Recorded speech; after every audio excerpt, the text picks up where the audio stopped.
بسم الله الرحمن الرحيم. الرحمن علم القرآن خلق الإنسان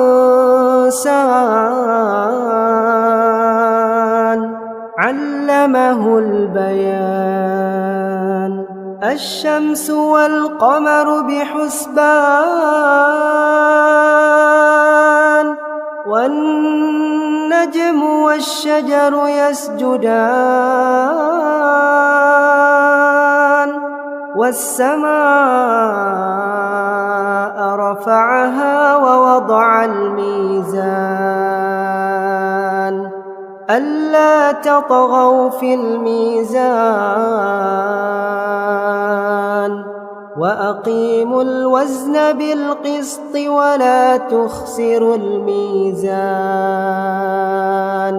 والأرض وضعها للأنام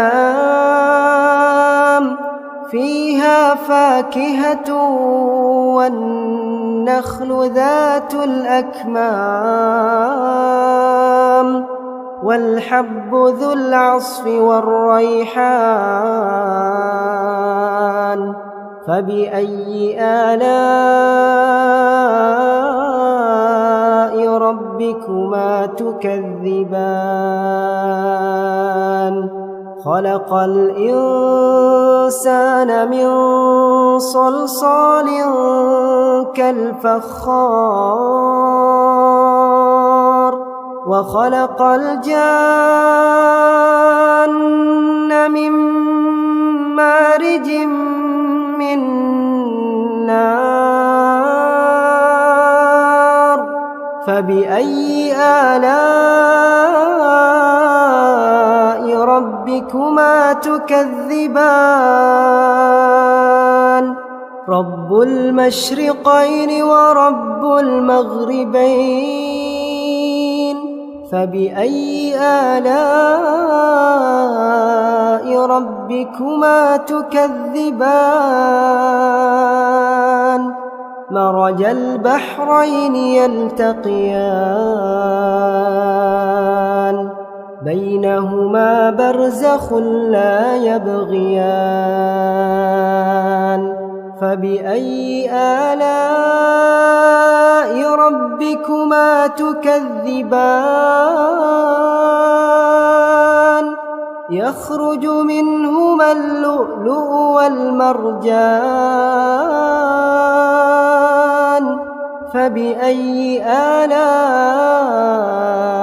ربكما تكذبان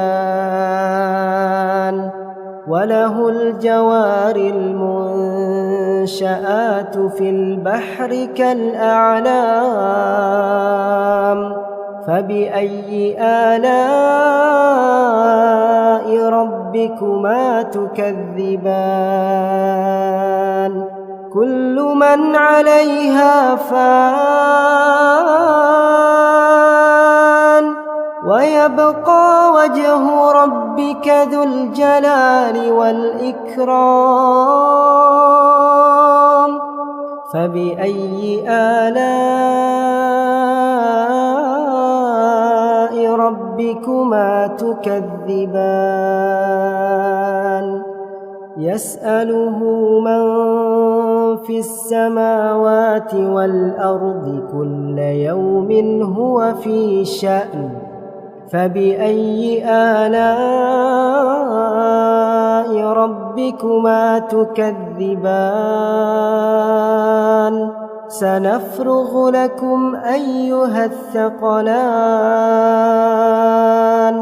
فبأي آلاء ربكما تكذبان يا معشر الجن والإنس إن استطعتم أن تنفذوا من أقطار السماوات والأرض فانفذوا لا تنفذون إلا بسلطان فبأي آلاء ربكما تكذبان يرسل عليكما شواظ من نار ونحاس فلا تنتصران فبأي آلاء ربكما تكذبان فإذا انشقت السماء فكانت وردة كالدهان فبأي آلاء ربكما تكذبان فيومئذ لا يسأل عن ذنبه إنس ولا جان فبأي آلاء ربكما تكذبان يعرف المجرمون بسيماهم فيؤخذ بالنواصي والأقدام فبأي آلاء ربكما تكذبان هذه جهنم التي يكذب بها المجرمون يطوفون بينها وبين حميم آن فبأي آلاء ربكما تكذبان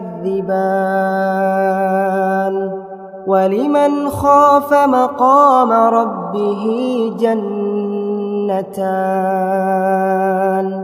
فبأي آلاء ربكما تكذبان ذواتا أفنان فبأي آلاء ربكما تكذبان فيهما عينان تجريان فبأي آلاء ربكما تكذبان فيهما من كل فاكهة زوجان فبأي آلاء ربكما تكذبان متكئين على فرش بطائنها من استبرق وجنى الجنتين دان فبأي آلاء ربكما تكذبان فيهن قاصرات الطرف لم يطمثهن إنس قبلهم ولا جان فبأي آلاء ربكما تكذبان كأنهن الياقوت والمرجان فبأي آلاء ربكما تكذبان هل جزاء الإحسان إلا الإحسان فبأي آلاء ربكما تكذبان ومن دونهما جنتان فبأي آلاء ربكما تكذبان مدهامتان فبأي آلاء ربكما تكذبان فيهما عينان نضاختان فبأي آلاء ربكما تكذبان فيهما فاكهة ونخل ورمان فبأي آلاء ربكما تكذبان فيهن خيرات حسان فبأي آلاء ربكما تكذبان حور مقصورات في الخيام فبأي آلاء ربكما تكذبان لم يطمثهن إنس قبلهم ولا جان فبأي آلاء ربكما تكذبان متكئين على رفرف خضر وعبقري حسان فبأي آلاء ربكما تكذبان تبارك اسم ربك ذي الجلال والإكرام